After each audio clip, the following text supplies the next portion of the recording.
ও আমার মা বোনেরা, যুবক ভাইয়েরা, কোন সময় মৃত্যু চলে আসবে আমরা কেউ বলতে পারবো না, অথচ আমরা কখনো তওবা করি না, গুনাহ শুধু করেই যাচ্ছি। আল্লাহর পয়গম্বর একজন সাহাবী, পুরুষ মানুষ নয়, এ সাহাবী একজন মহিলা মানুষ একটা অপরাধ করে ফেলেছে ভুলক্রমে। এই মহিলার জাহান্নামের ভয় তার কলিজার ভিতরে ঢুকে পড়ছে। একটা দৌড় দিয়া আল্লাহর পয়গম্বরের সামনে এ মহিলা দাঁড়ায় বলে, ইয়া রাসূলুল্লাহ, আমি যে পাপ করে ফেলেছি, নবী গো আমি যে গুনাহ করে ফেলেছি, ও নবী আমি ভুলক্রমে জিনা করে ফেলেছি, ব্যভিচারে লিপ্ত হয়েছি, মেয়ে দয়া করে মেহেরবানি করে আমি তওবা করতে চাই, আমারে পাক বানান, পবিত্র বানান। আল্লাহর পয়গম্বর এ মহিলার কথা শুনবার পরে চেহারা ঘুরে দিলেন, বোঝা যায় আল্লাহর নবী কোনো কিছু শুনতে পান নাই। মহিলা আবার ওই দিক দিয়ে ঘুরিয়া নবীর সামনে দাঁড়ায়া বলে, ইয়া রাসূলুল্লাহ, সত্যি আমি জিনা করেছি, দয়া করে আমাকে তওবা করানোর ব্যবস্থা করেন। আল্লাহর পয়গম্বর আবার চেহারা ফিরিয়ে নিলে মহিলা আবার সামনে দাঁড়ায়া বলে, ইয়া রাসূলুল্লাহ, সত্যি আমি ব্যভিচার করেছি, আমার পেটের মধ্যে অবৈধ সন্তান, এই মুহূর্তে আমার পেটের মধ্যে যে সন্তান এটা হলো জিনার সন্তান, সত্যি আমি অপরাধ করেছি, পাপ করেছি, আমি পবিত্র হতে চাই, আমার কি শাস্তি, দয়া করে মেহেরবানি করে আরোপিত করুন আর আমাকে পাক বানানোর ব্যবস্থা করুন। খুব ভালো করে বুঝবেন, এবার তিনবার বলবার পরে আল্লাহর পয়গম্বর বলেন, এ মহিলা, তুমি বলতেছো তুমি জিনা করেছো, পাপ করেছো, আর তোমার পেটের ভিতরে সন্তান,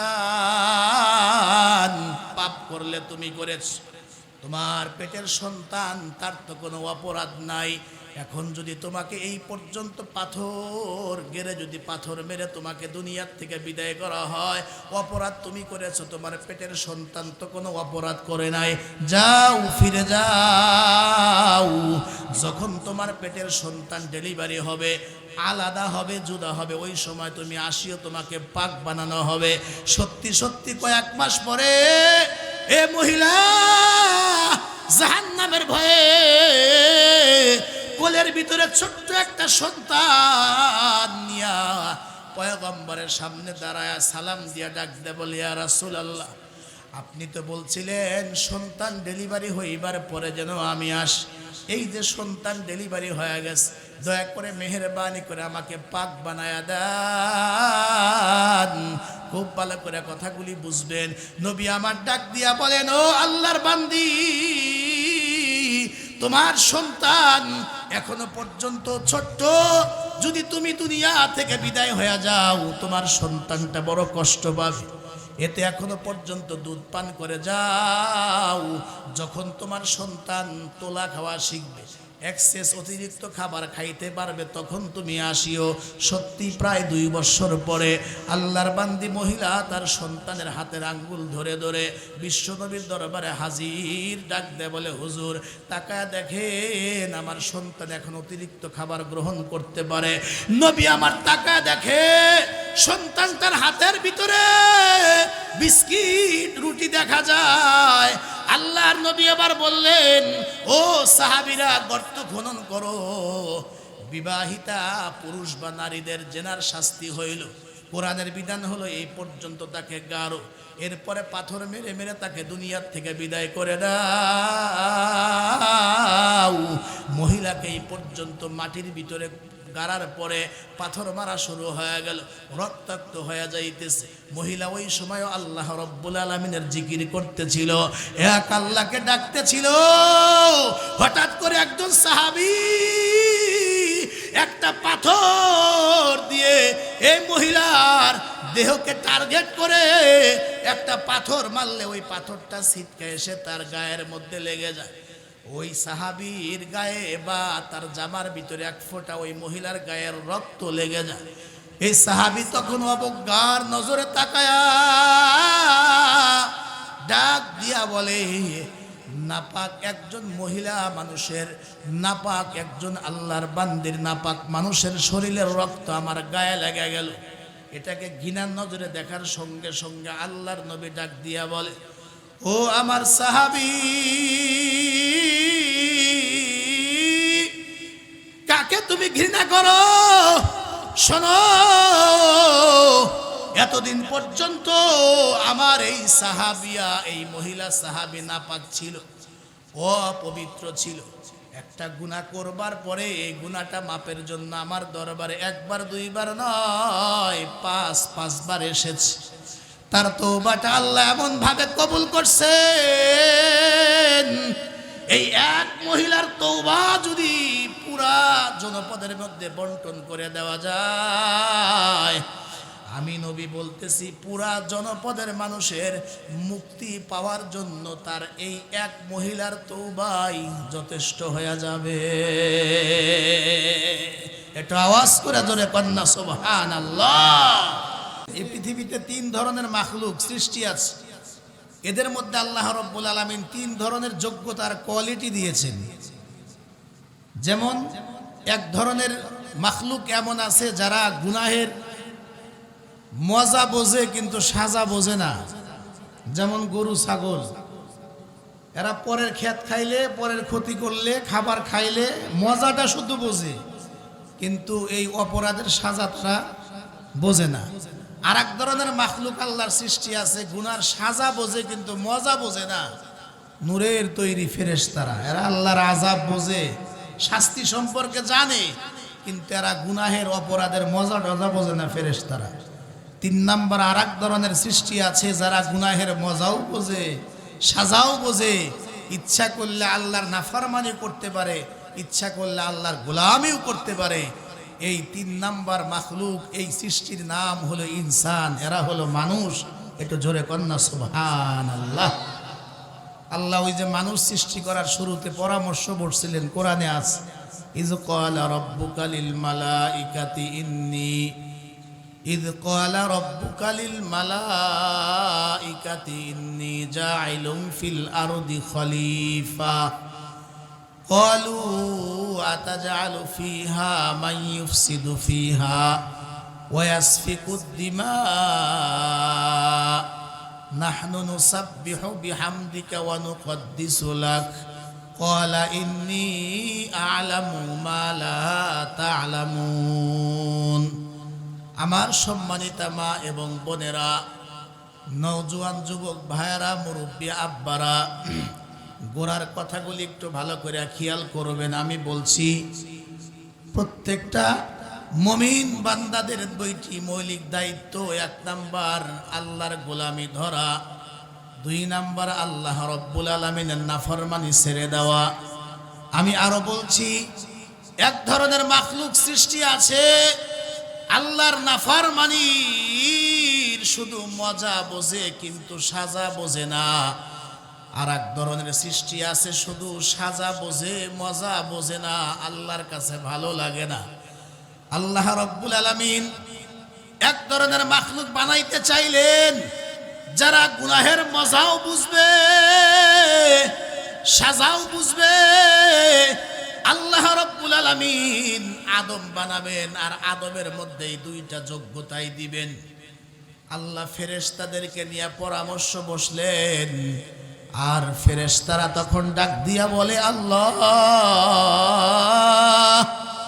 দরকার নাই, মানুষ সৃষ্টি করলে এরা পৃথিবীর মধ্যে আসবার পরে মারামারি করবে, বিশৃঙ্খলা করবে, রক্তপাত ঘটাবে। ও মালিক, তোমার নাফরমানি করবে, দরকার নাই। নাহনু নুসাব্বিহু বিহামদিকা ওয়া নুকদ্দিসু লাক। ইবাদত যদি করতে হয়, তোমার জিকির যদি করতেই হয়, ও মালিক তোমার প্রশংসা যদি করতেই হয়, আমরা ফেরেশতারা যথেষ্ট। আল্লাহ রাব্বুল আলামিন কথা না বাড়ায়া শুধু বললেন, ইন্নী আ'লামু মা লা তা'লামুন। আমি আল্লাহ যা জানি তা তোমরা জানো না। অর্থাৎ তোমরা বলতেছো মানুষ নাফরমানি করবে, কারণ মানুষের মাঝে আমি আল্লাহ নাফরমানি করার শক্তি আর পাওয়ার দেব, করার যোগ্যতাও আমি দেব। ফেরেশতারা তোমরা আমার নাফরমানি করো না, কারণ নাফরমানি করার মতো যোগ্যতা পাওয়ার তো আমি আল্লাহ তোমাদের মধ্যে দেই নাই। আমি এমন এক সৃষ্টি আমি দুনিয়াতে সৃষ্টি করতে চাচ্ছি বনি আদম, যাদের মধ্যে ক্ষমতা দুইটাই থাকবে, আর তারা যখন আমি আল্লাহর ভয়ে নাফরমানি না করে নাফরমানি করার ক্ষমতার পাওয়ারটাকে দমন করে কন্ট্রোল করে এরা যখন আমি আল্লাহ পাকের গোলামি করবে, এদের দাম সম্মান ইজ্জত আমি আল্লাহ এত বাড়ায়া দেব, তোমরা নূরের তৈরি ফেরেশতাদের চাইতে এদের দাম আমি আল্লাহ হাজার হাজার লক্ষ লক্ষ কোটি কোটি গুণ মর্যাদা আমি তাদের বাড়ায়া দেব। হয় না? একটু আওয়াজ দিয়ে জোরে কন্যা সুবহানাল্লাহ। মানুষ দুই কারণে গুনাহ করতে পারে, একটু বলবেন কি কয় কারণে? এক নাম্বার কারণ হলো মানুষের মধ্যে গুনাহ করার যোগ্যতা পাওয়ার আল্লাহ এই মেশিনের মধ্যে আল্লাহ দিয়েই যে বানাইছে। কোন তো মানুষের মধ্যে রাগ গোসা আছে না নেই? আপনারা রাগ হয়ে গেলেন নাকি? কথা কন না কে? মানুষের মধ্যে কি রাগ গোসা আছে না নাই? কোন মানুষ একটু অল্পতে রেগে যায়, ঠিক না? আবার কোন মানুষ একটু দেরিতে রাগে। কাকা কথা ঠিক আছে তো? মানুষের মধ্যে রাগ গোসা আছে, আবার মানুষের মধ্যে লোভ আছে, হিংসা আছে, অহংকার আছে, আবার এই মানুষের মধ্যেই দেখবেন যে যৌবন চাহিদা আছে, যৌন কামভাব আছে। এইভাবে করে মানুষের মধ্যে গুনাহ করার সবগুলি যোগ্যতা পাওয়ার আল্লাহ দিয়া বানাইছে। তো এই মানুষ দ্বারা তো অপরাধ হঠাৎ করে হয়ে যাইতেই পারে। কথা কন? এক নাম্বার। আর দুই নাম্বার কারণ হইল, যেদিন থেকে আব্বাজান আদম আলাইহিস সালাম পৃথিবীতে আসছেন, মানুষ দুনিয়াতে আসছে, মানুষের সাথে সাথে পিছে পিছে আল্লাহ তাআলা একজনরে পাঠাইছে, ওর নাম হলো মিস্টার ইবলিস। জোরে কন্যা, নাম কি? ইবলিস। এ হলো দুই কারণ। এই মেশিনের মধ্যে গুনাহ করার ক্ষমতা আল্লাহ দিছে। আর দুই নাম্বার হইল, মানুষের পিছে পিছে দুনিয়াতে ইবলিস আসছে। এক অন্ধ হে আওয়াজ করে, হুজুর পর নারী দেখা জায়েজ নাই, সিনেমা দেখা জায়েজ নাই। কত মানুষ পাতাইলকান্দি বাজারে, সরাতল বাজারে বসে বসে সিনেমা দেখে, আমি দেখি ঠেকি না। হে কি বুজুর্গ হইছে? হে অন্ধ, হে আমি দেখি না। যে অন্ধ সে যদি আমি সিনেমা দেখি না, পর নারী দেখি না, হেরে কি ধন্যবাদ দেওয়া যায়? তুমি তো চোখেই দেখো না। পক্ষান্তরে যে চক্ষুষ্মান যুবক ভাইরা বসে আছে, ইচ্ছা করলে সিনেমা দেখলে দেখতে পারে, মোবাইলে উলঙ্গ ছবি দেখলে দেখতে পারে, পর্নারি দেখতে পারে, পরিবেশ আছে, যোগ্যতাও আছে, দৃষ্টি শক্তিও আছে। এরপরে আমি দেখি না, আমি আল্লাহরে ভয় করি। কয় যে তরে পুরস্কার দেওয়া যায়। কথা কন, কথা ঠিক কিনা? ফেরেশতাদের মধ্যে গুনাহ করার পাওয়ার নাই, পক্ষান্তরে মানুষের মধ্যে আছে। আবার মানুষের মধ্যে ইবাদতের যোগ্যতাও আছে। দুই কারণে গুনাহ হতে পারে। এই মেশিনটা তৈরি করছেন গুনাহ করার পাওয়ার দিয়া। আর দুই নাম্বার হইল, আমার আপনার পিছে পিছে দুনিয়াতে ইবলিস আমাদের শত্রু। জোরে কন্যা, আছে না নাই? ওই যে আব্বাজান আদম আলাইহিস সালামকে সেজদা সবাই করলো।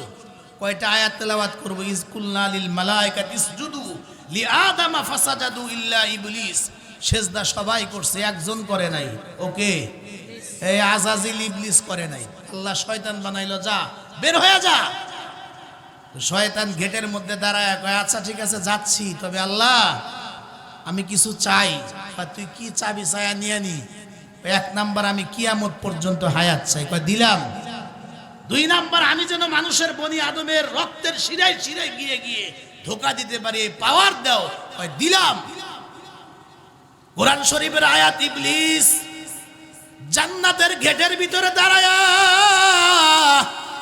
আল্লাহ রাব্বুল আলামিনের সামনে দাঁড়ায়া বলে, ও মালিক, যে আদমের কারণে আজকে আমি শয়তান হইলাম, তোমার বদদুয়া, তোমার লানতের তখ্ত জিনজির গলায় নিয়ে আমি পৃথিবীতে যাচ্ছি। তবে শুনে রাখো, এই বনি আদমকে আমি ডান দিক থেকে, বাম দিক থেকে, সামন থেকে, পিছন দিক থেকে চতুর্মুখী আক্রমণ করে আমি এমন ধোকা দেব, একজন আদম সন্তানকে আমি জান্নাতে কিভাবে আসে আমি দেখব। সবাইরে ডান বাম সামন পিছন দিক থেকে ধোকা দিয়া জাহান্নামের উপযুক্ত বানায়া তারপরে আমি কবরে পাঠাবো। রব্বুল আলামিন ডাক দিয়া বলেন, ও ইবলিস শোন, এই মুহূর্তে তুই ডানের কথা বললি, বাম সামন পিছন চতুর্দিকের কথা বললেও তোর মস্তিষ্কের মেমোরির ভিতর থেকে আমি রব্বুল আলামিন দুইটা দিকের কথা আমি আল্লাহ ডিলিট করে দিয়েছি, ভুলাইয়া দিয়েছি। একটা হলো নিচের দিক আর একটা হলো উপরের দিক। আল্লাহ ডাক ডাক ইবলিস শোন, তুই ডান থেকে বাম থেকে সামন থেকে পিছন দিক থেকে চতুর্দিক থেকে আমার বান্দা বান্দিদেরকে দিয়ে তুই গুনাহ করাবি, অসুবিধা নাই।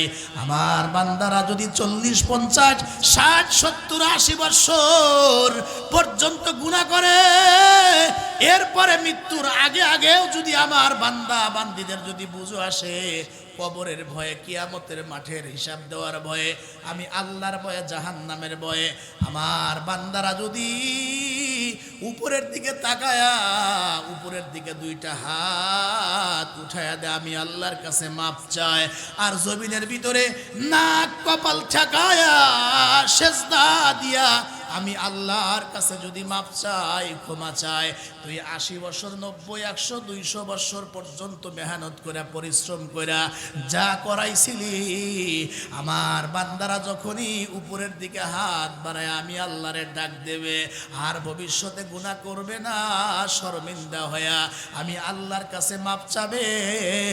50, 60, 70, 80 বছর যা করাইছিলি, 1 সেকেন্ডের ভিতরে, 1 মুহূর্তের ভিতরে আমি আল্লাহ আমার ওই বান্দা বান্দির সব গুনাহগুলি মাফ করে দিব। এই সুবহানাল্লাহ দেওয়াজ হবে না গো, একটু আওয়াজ করে কন্যা সুবহানাল্লাহ। তুই 50, 60, 70, 80 বছর পর্যন্ত সারা জীবন আমার বান্দারা দিয়া যা করাইলি, আমার বান্দা যদি মরার আগে যদি একবার আমি আল্লাহর কাছে মাফ চায়, মন থেকে ক্ষমা চায়, উপরের দিকে হাতটা বাড়ায়, জমিনে সেজদা দিয়া ক্ষমা চায়, অনুতপ্ত হইতে দেরি হবে, মাফ চাইতে দেরি হবে। 100 বছর 150 বছর যা করাইছিলি আমি আল্লাহ 1 মুহূর্তের মধ্যে সব মাফ করে দিব। একটু জোরে কোন সুবহানাল্লাহ। قال النبي صلى الله عليه وسلم قال النبي صلى الله عليه وسلم التائب من الذنب كمن لا ذنب له। খুব ভালো করে বুঝবেন, আপনারা নিজেরাই বলুন, যদি কোনো ব্যক্তি জেলখানার আসামি হয়, ধরেন 2 বছর পর্যন্ত লোকটা জেল খাটলো, শেষ পর্যন্ত প্রমাণিত হইল লোকটা একেবারে নির্দোষ, যেটা আমাদের বাংলাদেশে অ্যাভেলেবল চলে। দীর্ঘ 26 বছর পর্যন্ত একটা লোক জেল খাটার পরে শেষ পর্যন্ত তাকে বেকসুর খালাস দেওয়া হয়। কয় যে লোক, এই লোকের নামে যে মামলা দেওয়া হয়েছিল বিন্দু পরিমাণ সম্পৃক্ততা পাওয়া যায় নাই, 26 বছর পরে তারে একেবারে বেকসুর খালাস দিয়ে দেয়। 26 বছর হোক, 2 বছর হোক, 6 মাস হোক, আমাদের বাংলাদেশের এই সরকারের নিয়ম হইল, কোনো ব্যক্তি যদি জেলখানার আসামি থাকে, বলেন তো লোকটা বেকসুর খালাস হইবার পরেও সরকারি পুরাতন রেজিস্ট্রি খাতার ভিতরে তার নামটা থাকে না? থাকে না? কোনোদিন যদি সরকার আবার চায় এই লোকটার ব্যাকগ্রাউন্ড দেখা দরকার, পুরাতন খাতা খুলে টান দিবে, আজ থেকে 21 বছর আগে এই লোকটা 3 মাস 10 দিন 17 ঘন্টা জেল খাটছিল। কথা কান্না, কথা ঠিক কিনা? বহু আসামি এমন আছে মারা গেছে, কবরে চলে গেছে, আজও পর্যন্ত সরকারি খাতায়, আসামের খাতা তার নাম জোরে কন্যা আছে না নাই? কিন্তু আল্লাহ পাক তো এমন দয়ালু, আল্লাহ পাকের এমন মায়া, আল্লাহ পাক বলেন আমি যখন বান্দাকে মাফ করব, তার গুনাহ তার কোথাও লেখা থাকবে না, পুরাতন খাতাও না, নতুন খাতাও না। ধরেন গুরুত্বপূর্ণ কোনো অফিসের কোনো কাগজ বা কোনো খাতা, এর মধ্যে একটা লাইন ধরেন ভুল হয়েছে, তাহলে এটা সংশোধন করার জন্য আমরা প্রথমে সাদা কালি প্রুফ দিয়ে আমরা মুছি। কথা কন, কথা ঠিক কিনা? সাদা কালি দিয়ে মোছার পরেও দেখবেন যে নিচে দাগ দাগ কিছু বোঝা যায়, দাগ যদি নাও দেখা যায় তাও সাদা দেখে বোঝা যায় মনে হয় কিছু ছিল এখানে, আর ভুল বোধহয় হয়েছিল এজন্য কাটছে। কথা কন, কথা ঠিক কিনা? আল্লাহ পাক যে বান্দাকে মাফ করবেন, ফেরেশতারা তারা আমলনামা দেখার পরে যদি দেখে যে গুনাহ মাফ হয়েছে, জায়গাটা ফাঁকা ফাঁকা লাগে, সাদা কালি দিয়ে মোছা আছে, ফেরেশতারা কইবে আল্লাহ এ বান্দারে জান্নাত দিছো ঠিক আছে, কিন্তু মনে হয় সে আসামি ছিল, অতীতে তার গুনাহ ছিল, তুমি দয়া করে মাফ করছো। এটা একটা লজ্জার বিষয়। কথা কন, কথা কন। এজন্য আল্লাহ রাব্বুল আলামিন কোরআনে কারীমের সূরা ফুরকানের মধ্যে বলেন ইল্লা মা তাবা ওয়া আমানা ওয়া আমিলা আমালান সালিহান ফাউলাইকা ইউবাদদিলুল্লাহু সাইয়্যাতিহিম হাসানাত। এজন্য আল্লাহ রাব্বুল আলামিন বলেন বান্দা যখন ঈমান আনে তওবা করে, আগে গুনাহের কাজ করত, এখন গুনাহ থেকে বান্দা যখন ইবাদতের দিকে নেক আমলের দিকে যখন ফিরে আসে, রব্বুল আলামিন বলেন প্রথমেই তার গুনাহটা সাদা কালি দিয়ে মুছে দেওয়া হয়, প্রুফ দিয়ে তার গুনাহটা আগে মাফ করে দেওয়া হয়। ওই জায়গায় যেন ফাঁকা ফাঁকা না থাকে, এটাও তো লজ্জার বিষয়। এজন্য আল্লাহ আবার বলেন ফাউলাইকা ইউবাদদিলুল্লাহু সাইয়্যাতিহিম হাসানাত। যেই জায়গা গুনার কথা লেখা ছিল প্রথমে গুনাহটা মুছে দেওয়া হয়, এরপরে আল্লাহ বলেন ওই গুনার জায়গা আমি আল্লাহ নেকি দেয়া তার ওই লাইনটা, ওই শূন্যস্থানটা ভরাট করে দেওয়া হয়। অর্থাৎ গুনাহ সম পরিমাণ নেকি দিয়া আল্লাহ রব্বুল আলামিন তার গুনাহগুলি পরিবর্তন করে দেন। আর নবী আমার বলেন যে হাদিস আগেও পড়লাম, قال النبي صلى الله عليه وسلم التائب من الذنب كمن لا ذنب له।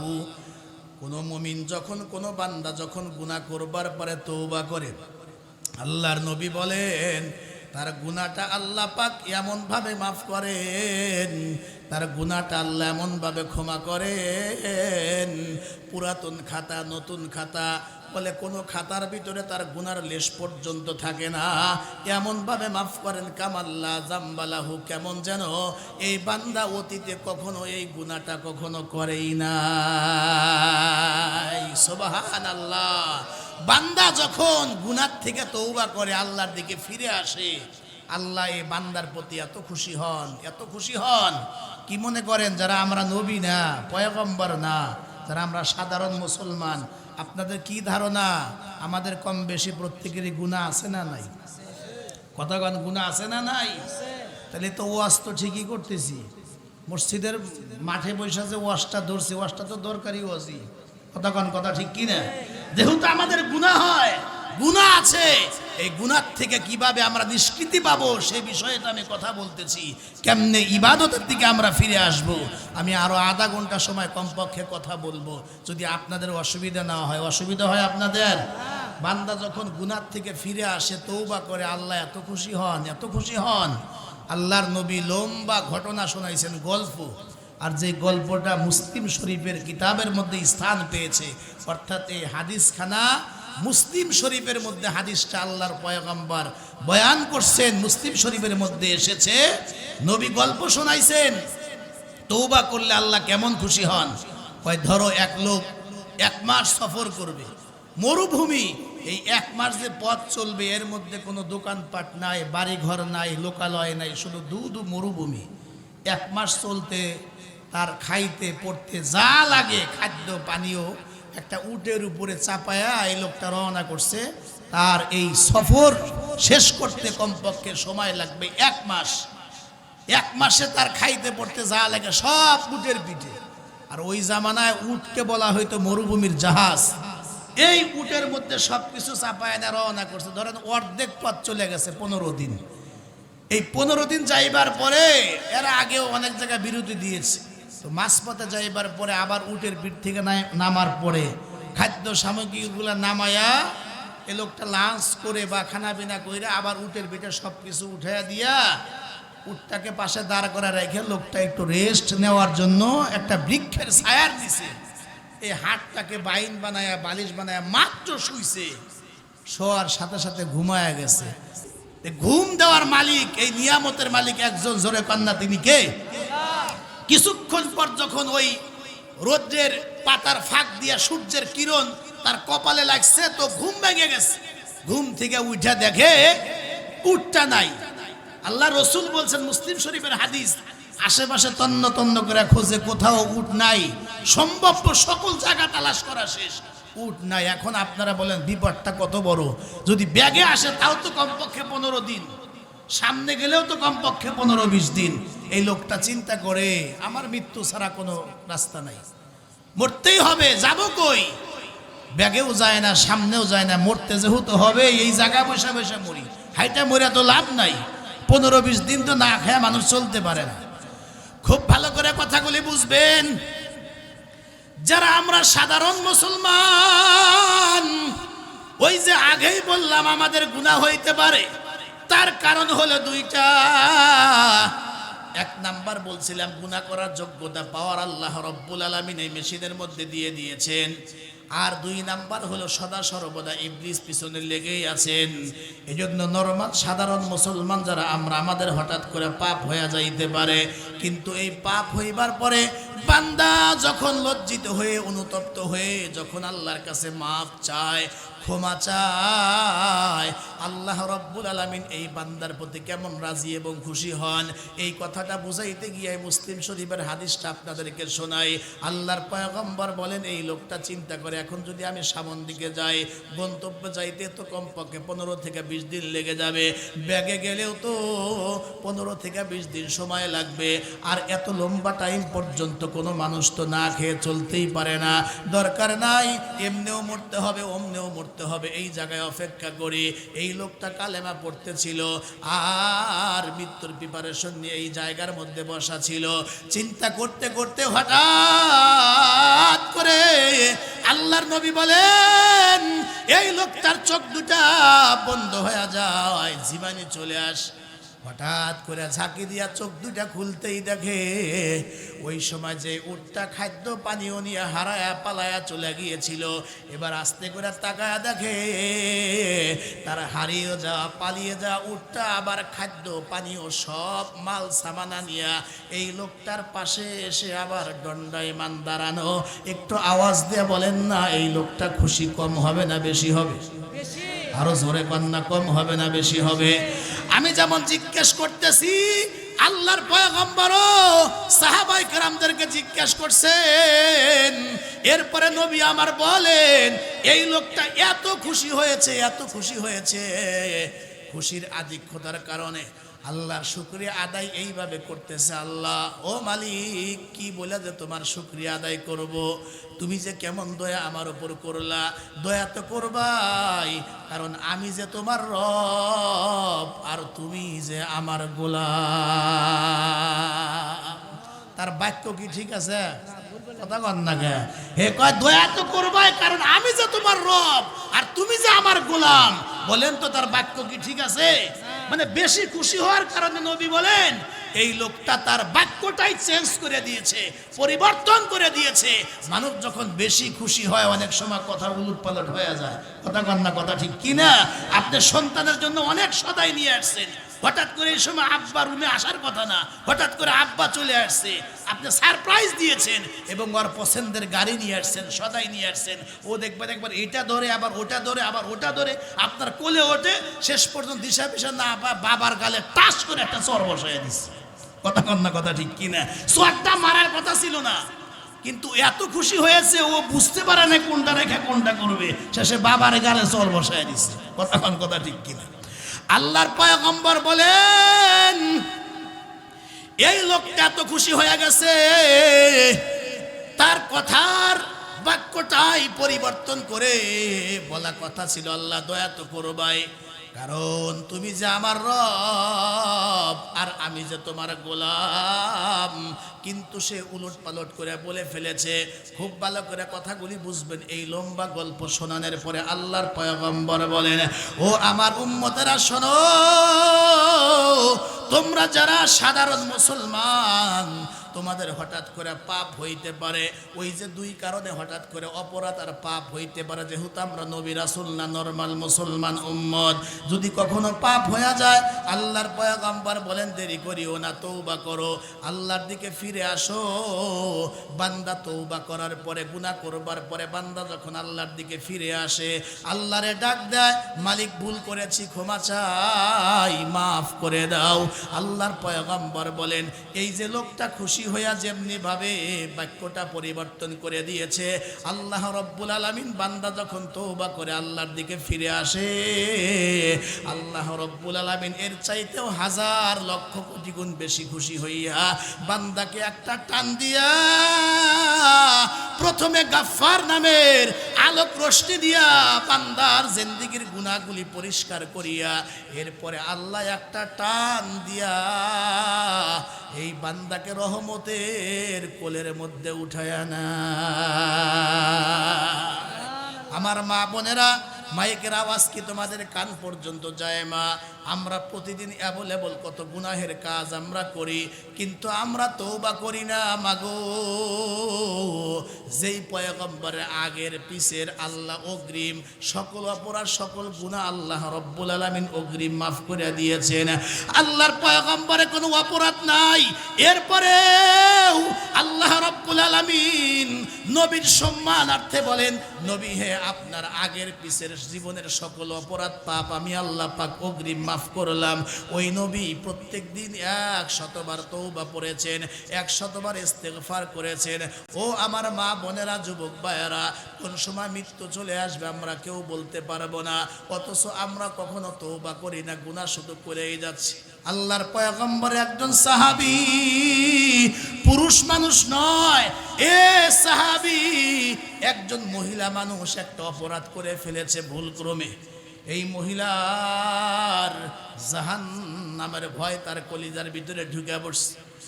একটা দৌড় দিয়া আল্লাহর পয়গম্বরের সামনে এ মহিলা দাঁড়ায় বলে, ইয়া রাসূলুল্লাহ, আমি যে পাপ করে ফেলেছি, নবী গো আমি যে গুনাহ করে ফেলেছি, ও নবী আমি ভুলক্রমে জিনা করে ফেলেছি, ব্যভিচারে লিপ্ত হয়েছি, মেয়ে দয়া করে মেহেরবানি করে আমি তওবা করতে চাই, আমারে পাক বানান, পবিত্র বানান। আল্লাহর পয়গম্বর এ মহিলার কথা শুনবার পরে চেহারা ঘুরে দিলেন, বোঝা যায় আল্লাহর নবী কোনো কিছু শুনতে পান নাই। মহিলা আবার ওই দিক দিয়ে ঘুরিয়া নবীর সামনে দাঁড়ায়া বলে, ইয়া রাসূলুল্লাহ, সত্যি আমি জিনা করেছি, দয়া করে আমাকে তওবা করানোর ব্যবস্থা করেন। আল্লাহর পয়গম্বর আবার চেহারা ফিরিয়ে নিলে মহিলা আবার সামনে দাঁড়ায়া বলে, ইয়া রাসূলুল্লাহ, সত্যি আমি ব্যভিচার করেছি, আমার পেটের মধ্যে অবৈধ সন্তান, এই মুহূর্তে আমার পেটের মধ্যে যে সন্তান এটা হলো জেনার সন্তান, সত্যি আমি অপরাধ করেছি, পাপ করেছি, আমি পবিত্র হতে চাই, আমার কি শাস্তি? দয়া করে মেহেরবানি করে আরোপিত করুন আর আমাকে পাক বানানোর ব্যবস্থা করুন। খুব ভালো করে বুঝবেন, এবার 3 বার বলবার পরে আল্লাহর পয়গম্বর বলেন, এ মহিলা, তুমি বলতেছো তুমি জিনা করেছো, পাপ করেছো, আর তোমার পেটের ভিতরে সন্তান, পাপ করলে তুমি করেছো, তোমার পেটের সন্তান তার তো কোনো অপরাধ নাই। এখন যদি তোমাকে এই পর্যন্ত পাথর গেড়ে যদি পাথর মেরে তোমাকে দুনিয়ার থেকে বিদায় করা হয়, অপরাধ তুমি করেছো, তোমার পেটের সন্তান তো কোনো অপরাধ করে নাই, যাও ফিরে যাও। যখন তোমার পেটের সন্তান ডেলিভারি হবে, আলাদা হবে, জুদা হবে, ওই সময় তুমি আসিও, তোমাকে পাক বানানো হবে। সত্যি সত্যি কয়েক মাস পরে এ মহিলা জাহান্নামের ভয়ে কোলের ভিতরে ছোট্ট একটা সন্তান নিয়া পয়গম্বরের সামনে দাঁড়ায় সালাম দিয়া ডাক দে বলে, ইয়া রাসূলুল্লাহ, আপনি তো বলছিলেন সন্তান ডেলিভারি হইবার পরে যেন আমি আসি, এই যে সন্তান ডেলিভারি হয়ে গেছে, দয়া করে মেহেরবানি করে আমাকে পাক বানায়া দেন। খুব ভালো করে কথাগুলি বুঝবেন। নবী আমার ডাক দিয়া বলেন, ও আল্লাহর বান্দি, তোমার সন্তান এখনো পর্যন্ত ছোট্ট, যদি তুমি দুনিয়া থেকে বিদায় হয়ে যাও তোমার সন্তানটা বড় কষ্ট পাবে, এতে এখনো পর্যন্ত দুধ পান করে যাও। যখন তোমার সন্তান তোলা খাওয়া শিখবে, এক্সেস অতিরিক্ত খাবার খাইতে পারবে তখন তুমি আসিও। সত্যি প্রায় 2 বছর পরে আল্লাহর বান্দি মহিলা তার সন্তানের হাতের আঙ্গুল ধরে ধরে বিশ্বনবীর দরবারে হাজির, ডাক দেয় বলে, হুজুর তাকায় দেখেন আমার সন্তান এখন অতিরিক্ত খাবার গ্রহণ করতে পারে। নবী আমার তাকায় দেখে সন্তান তার হাতের ভিতরে বিস্কিট রুটি দেখা যায়। আল্লাহর নবী আবার বললেন, ও সাহাবীরা গর্ত খনন করো। বিবাহিতা পুরুষ বা নারীদের জেনার শাস্তি হইল, কোরআনের বিধান হলো এই পর্যন্ত তাকে গারো, এরপরে পাথর মেরে মেরে তাকে দুনিয়ার থেকে বিদায় করে দাও। মহিলাকে এই পর্যন্ত মাটির ভিতরে গাড়ার পরে পাথর মারা শুরু হয়ে গেল, রক্তাক্ত হয়ে যাইতেছে।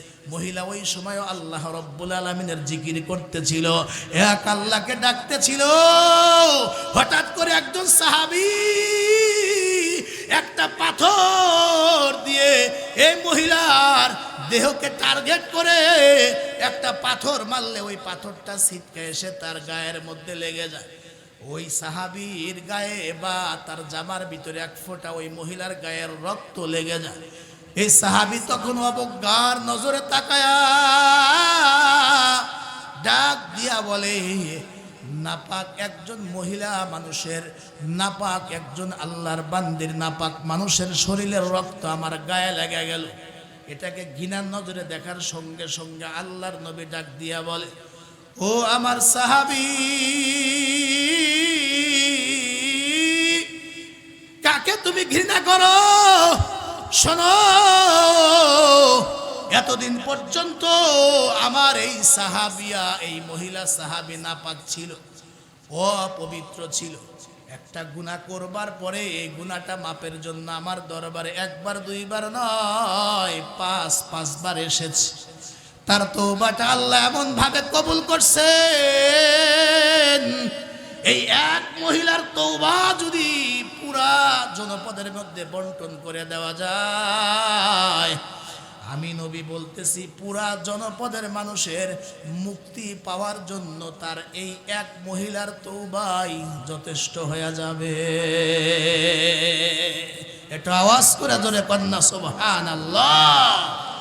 একটা গুনাহ হইবার পরে গুনাহ মাফের জন্য আমার মা বোনেরা 5 বার পয়গম্বরের সামনে গিয়া বলছে, জাহান্নামের আগুন সহ্য করতে পারবো না, দুনিয়াতে শাস্তি হলে হোক, এই দুনিয়া থেকে আমি এই গুনাহ মাফের যে ব্যবস্থা সেটা যেন আমার উপর আরোপিত করা হয়। কথা কন্যাকে কথা ঠিক বললাম না? ঠিক বললাম। শুধু হাত পরিবর্তন হয়েছে, কিন্তু জনগণের ভাগ্যের কোনো পরিবর্তন হয় নাই। এজন্য খুব ভালো করে বুঝবেন, আমাদের রেডি হতে হবে, আমাদের প্রস্তুত থাকতে হবে। আর একটা যুদ্ধ হতে পারে, আর একটা যুদ্ধ হতে পারে, আর একটা স্বাধীন হতে পারে। এই যুদ্ধটা হবে ভিন্ন যুদ্ধ, এটা হবে ইসলামের যুদ্ধ, ইসলামের স্বাধীনতা। বিশ্বাস করেন, আজও পর্যন্ত বাংলাদেশের মানুষ শান্তি পায় নাই। শান্তি তখনই পাবে যখন কোরআন দিয়া, ইসলাম দিয়া এই দেশটা চলবে। জবান বন্ধ রাখবেন না, আওয়াজ দা কথা কন্যা কথা ঠিক কিনা? কোরআন ছাড়া, ইসলাম ছাড়া এই বাংলাদেশের মানুষ কোশ্চিন কালেও শান্তি পাবে না। কথা কন কথা ঠিক কিনা? এবার সুযোগ এসেছে, 5 আগস্টের পরে সুযোগ এসেছে। আপনারা শুনছেন কিনা, ইতিমধ্যে ইসলামিক দলগুলি 8টা দল কিন্তু ঐক্যবদ্ধ হয়েছে, এক হয়েছে। এরা নির্বাচন একসাথে করবে। যদি আপনারা কোরআনকে পার্লামেন্টে পাঠাইতে চান, তাহলে আমি আপনাদেরকে উদারত আহ্বান জানাবো, দল মত নির্বিশেষে আমরা মুসলমান শান্তি পেতে চাই, আমরা আর অশান্তিতে বাংলাদেশে থাকতে চাই না। তাই যদি হয়, তাহলে আগামীতে ইসলামের পক্ষে যে আমার সামনে আসবে, ভোটটা তাকেই দিয়ে এই কোরআনকে, ইসলামকে পার্লামেন্টে পাঠানো দরকার। এই মতে যারা একমত আছেন, তারা একটু 2টা করে হাত একবারে উঠে একটু আওয়াজ দিয়ে জোরে কন্যা আল্লাহু আকবার। আলহামদুলিল্লাহ। রাগ হলেন? বিশ্বাস করেন আমার কথা, রাগ হন আর গোসা হন, কোরআন ছাড়া, কোরআন দিয়া দেশ না চালালে দেশের মানুষ বিন্দু পরিমাণও শান্তি পাবে না। শুধু হাত বদল হবে, ব্যক্তি পরিবর্তন হবে, কিন্তু আমার আপনার তকদিরের কোনো পরিবর্তন হবে না। যতক্ষণ না পর্যন্ত কোরআন দিয়া দেশ না চলবে, আল্লাহ যেন আমাদের দেশের মানুষকে সঠিক বুঝ দান করেন। একটু জোরে বলেন আমিন, আরো জোরে বলেন আমিন। আশ্চর্য হয়ে যায় যে গরু বিক্রি হয় 1 লাখ টাকা, 2 লাখ টাকা, 1.5 লাখ টাকা, একটা ছাগল বিক্রি হয় 20,000 টাকা, একটা পাটা ভেড়া বিক্রি হয় 10,000 টাকা, আর আঙ্গ দেশের বহু মানুষ বিক্রি হয় 2 প্যাকেট সিগারেট।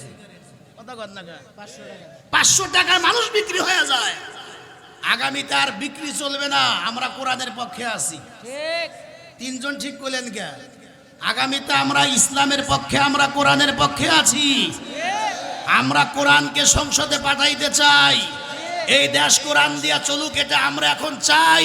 আগামীতে আর 500 টাকার নোট, 1000 টাকার নোট, 10,000 টাকার নোট, কোন নোটে আর ভোট বিক্রি হবে না।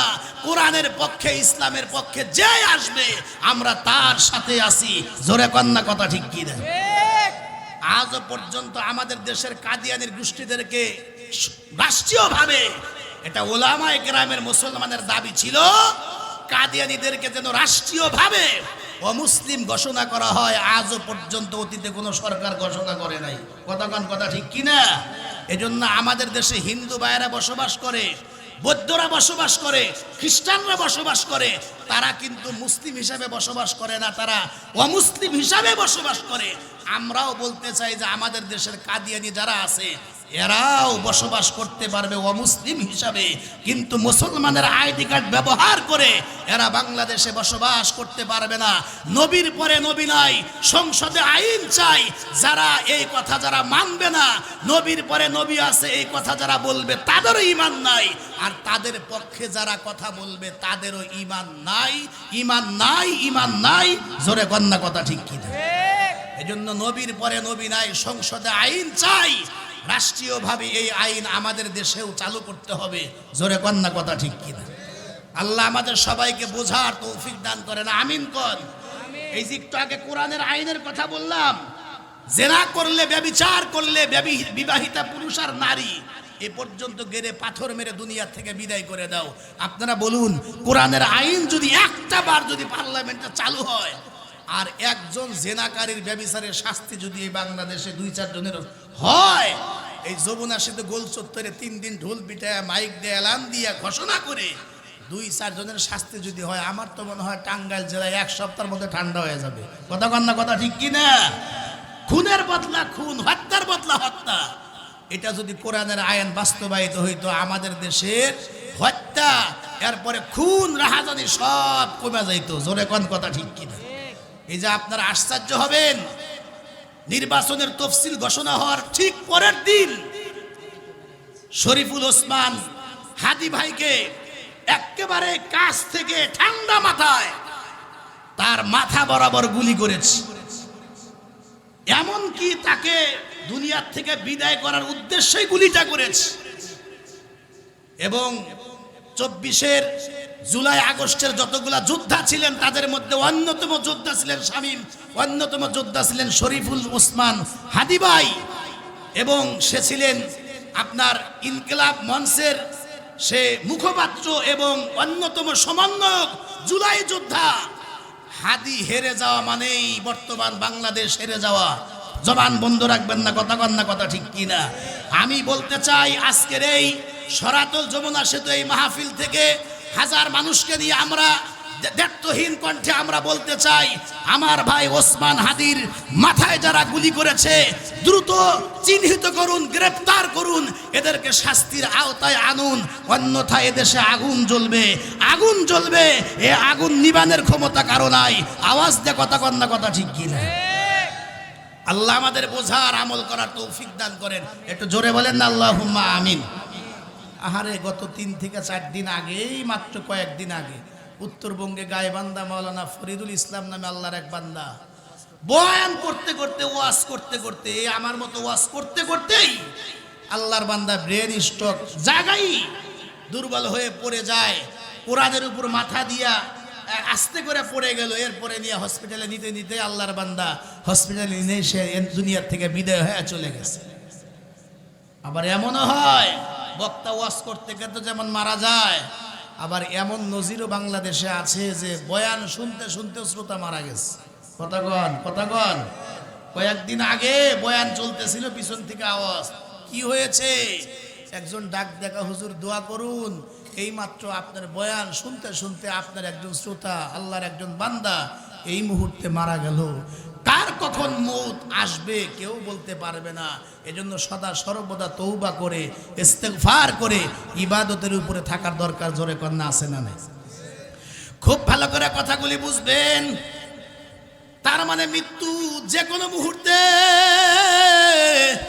আমার আপনার সামনে আসতে পারে। ওই যে বললাম, ওয়াজ করতে করতে মাওলানা ফরিদুল ইসলাম সাহেব রহমাতুল্লাহি আলাই বয়ান করতে করতে মারা গেলেন। আবার বয়ান শুনতে শুনতে বহু শ্রোতা, এমন ঘটনা আছে প্যান্ডেলের মধ্যে আল্লাহর বান্দা দুনিয়ার থেকে চলে গিয়েছে। এমনও তো হতে পারে এশার নামাজের পরে আমি আপনি ঘুমায় গেছি, সকালবেলা যখন ফজরের আজান হয়ে গেছে আপনার এতই ডাকাডাকি করে কিন্তু আপনি ওঠেন না, কোনো আওয়াজ নাই। এমন সময় দেখে গায়ের উপর ডালে কম্বল ঠিকই আছে, ধাক্কা দিয়া দেখে আমি আপনি শক্ত হয়ে রইছি। এবার খেয়াল করে দেখে ওই যে ঘুমায়া গেছে, এই ঘুম আর ভাঙ্গে না, এই ঘুমের মধ্যে আল্লাহর বান্দা চলে গিয়েছে। এই জন্যই তো বলে সব সময় ইস্তেগফার করো আর ইবাদতের উপরে চলো। কোন সময় তুমি যে মারা যাবা তা তো বলতে পারবা না। এই যে আমরা যে ঘুমাই, ঘুমের একটা দোয়াও তো আছে, আল্লাহুম্মা বিইসমিকা আমুতু ওয়া আহইয়া। তার মানে আমি আল্লাহর নামে মরলাম। ঘুম কিন্তু মৃত্যুর ভাই। তার মানে এই যে ঘুমাইলাম, যদি দোস্ত চোখটা খোলে তাইলেই হবে সকাল, আর যদি এই চোখ দুটার না খোলে তাইলেই কিন্তু হবে পরকাল। এজন্য বলুন তো আমাদের তওবা করে আল্লাহর গোলামির দিকে, ইবাদতের দিকে ফিরে আসার দরকার আছে না নাই? আর ইবাদত কতদিন করব? খুতবার ভিতরে তেলাওয়াতকৃত আয়াত আল্লাহ রাব্বুল আলামিন বলেন, ওয়া'বুদু রাব্বাকা হাত্তা ইয়াতিয়াকাল ইয়াকিন। রব্বুল আলামিন বলেন তুমি ইবাদত করো তোমার রবের মৃত্যু আসা পর্যন্ত। খুব ভালো করে কথাগুলি বুঝবেন। আল্লাহর পয়গম্বর মসজিদের ভিতরে বসা কতিপয় সাহাবায়ে কেরামদেরকে নিয়ে হঠাৎ করে তাকায় দেখলেন মসজিদের উত্তর কর্নারে একজন সাহাবী কাতারের মধ্যে বসে দুইটা হাত আল্লাহর দরবারে উঠায়া এমন মোনাজাত দিয়েছেন, ওই সাহাবীর দুইটা চোখ থেকে লেবুর রসের মতো পানি বের হয়ে হয়ে ওই সাহাবীর হাতের অঞ্জলির ভিতরে পড়তেছে, আঙ্গুলের ফাঁক দিয়া ওই চোখের পানি বের হয়ে হয়ে মসজিদের মেঝে পর্যন্ত স্পর্শ করতেছে। আল্লাহর নবী মোনাজাত শেষ হইবার পরে কান্নারত ওই সাহাবীকে কাছে ডাকলেন, জিজ্ঞেস করলেন, সাহাবী কি ব্যাপার, এইভাবে কেন হাউমাউ করে কাঁদতেছো, কি দুঃখ কি সমস্যা তোমার? এই সাহাবী তখন চোখের পানি বাড়ায়া ডাক দিয়া বলে, হুজুর আমি তো নতুন মুসলমান, আমার নাম হলো দাহিয়াতুল কলবি। আপনি তো জানেন সেদিন আপনার দরবারে হাত রেখে মুসলমান হইলাম। নবী গো আমি জাহান্নামের ভয়ে কাঁদতেছি, এতদিন পরে মুসলমান হইলাম, অতীতে যা করছি আল্লাহ এগুলার উপায় কি? তবে নবী গো আপনি বলেছেন কালেমা পড়ার পরে, ইসলাম কবুল করার পরে, মুসলমান হওয়ার আগে বান্দা যা কিছু করছে তামাম জীবনের সব গুনাহ মাফ।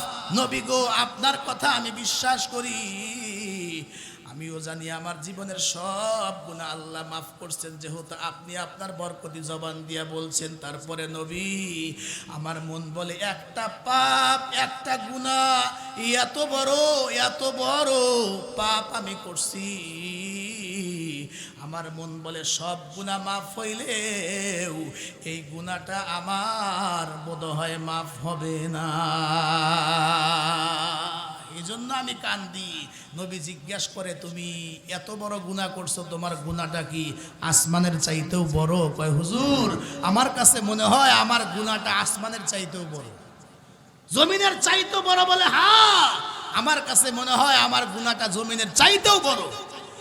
নবী আমার ডাক দিয়ে বলে, তাহলে তুমি কি গুনাহ করছো? ও সাহাবী তুমি কি শিরক করেছো নাকি জিনা করছো? নাকি তুমি চুরি করছো, এমন কি পাপ করছো? এ সাহাবী দাহিয়াতুল কলবি মসজিদের মধ্যে বৈশা বৈশা আল্লাহর পয়গম্বরের সামনে এবার বৈশা গল্প শুরু করছে। এবার একটু খেয়াল করেন, এখানে বক্তা তো সানোয়ার হোসাইন সাইফি, সভাপতি হইলেন মৌলানা হুমায়ুন সাহেব, এরপরে অতিথিবৃন্দরা আছেন, এরপরে আপনারা এখানে গণ্যমান্য ব্যক্তিরা অনেকে বসা আছেন। এই হলো একটা মাহফিল।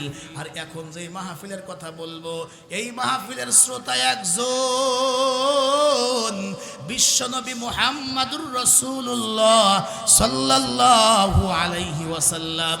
শ্রোতা হলে এক নম্বরের শ্রোতা, বক্তা হলেন দাহিয়াতুল কলবি। আর প্যান্ডেল যেটা হয়েছে, স্থান হলো মসজিদে নববী।